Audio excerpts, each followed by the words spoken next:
Hello पिला माने आज आम दिस आउ दैट जानिबा कोठी दिस बसे आ कोठी दैट बसे। अच्छा कहलो दिस माने कौन? दिस माने होची यहाँ बा एटा और दैट माने ताहा बा सेटा। पिला माने मो जो छोट तीर चिन्ह देइची ताहाले जानिबो तमे एटा पाखरे अछि जिनिस आ जोडा दूर रे देइची सेटा दूर रे अछि जानिबो।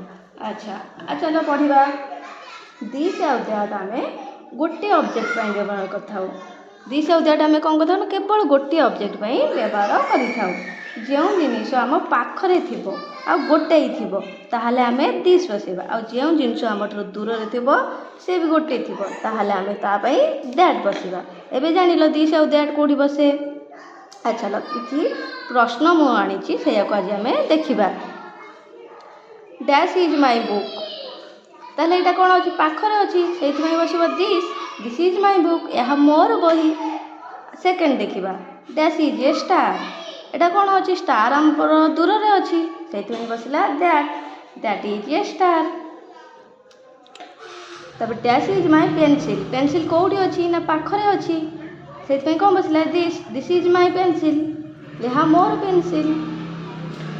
Dash is a mountain, mountain କେଉଁଠି ଅଛି ପିଲାମାନେ? ମାଉଣ୍ଟେନ୍ ଦୂରରେ ଅଛି, ସେଇଥିପାଇଁ ବସିଲା that. That is a mountain. Dash is a train, train କେଉଁଠି ଅଛି ନା ପାଖରେ ଅଛି, ସେଥିପାଇଁ କ'ଣ ବସିବ? ଦିସ୍ ବସିବ। THIS, this is a train, ଏହା ଗୋଟେ ଟ୍ରେନ୍। ତାପରେ dash is a plane, plane କେଉଁଠି ଅଛି ନା ଦୂରରେ ଅଛି, ସେଥିପାଇଁ କ'ଣ ବସିବ? ଦ୍ୟାଟ୍ ବସିବ। THAT, that. ସେକେଣ୍ଡ ଦେଖିବା dash is A rainbow, rainbow କେଉଁଠି ଅଛି ପିଲାମାନେ? ଦୂରରେ ଅଛି, ସେଥିପାଇଁ କ'ଣ ବସିବ? ଦ୍ୟାଟ୍ ବସିବ। THAT।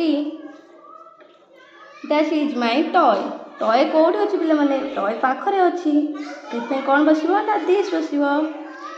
This is my toy, ମାନେ ଏହା ମୋ ଖେଳନା। Dash is a river, river କେଉଁଠି ଅଛି ପିଲାମାନେ? ରିଭର ଦୂରରେ ଅଛି, ସେଥିପାଇଁ ବସିବ that. That is a river, ସେଇଟା ଗୋଟେ ନଈ। Dash is my chair, chair କେଉଁଠି ଅଛି ପିଲାମାନେ? ନା ପାଖରେ ଅଛି, ସେଥିପାଇଁ ବସିବ this. This is my chair, ଏହା ମୋ chair.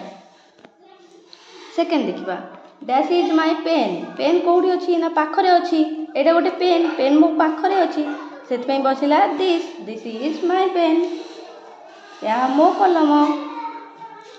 Dash is my hand, ଏଠି କ'ଣ ଅଛି ନା ପାଖରେ ଅଛି, ସେଥିପାଇଁ ବସିବ this. This is my hand, ଏହା ମୋ ହାତ। ତାପରେ ଡ୍ୟାସ୍ ଇଜ୍ ମାଇ କ୍ଲାସରୁମ୍, ଏଇଟା କ୍ଲାସରୁମ୍ ଆମ କେଉଁଠି ଅଛି ନା ଦୂରରେ ଅଛି, ସେଥିପାଇଁ ଦ୍ୟାଟ୍ ବସିଲା। ସେଇଟା ମୋ କ୍ଲାସରୁମ୍ ବା ଶ୍ରେଣୀ କକ୍ଷ। Dash is my cap, cap କେଉଁଠି ଅଛି ନା ପାଖରେ ଅଛି, ସେଥିପାଇଁ ବସିଲା this. Dash is my dull, dull କେଉଁଠି ଅଛି ନା ଦୂରରେ ଅଛି, ସେଥିପାଇଁ ବସିଲା ଦ୍ୟାଟ୍।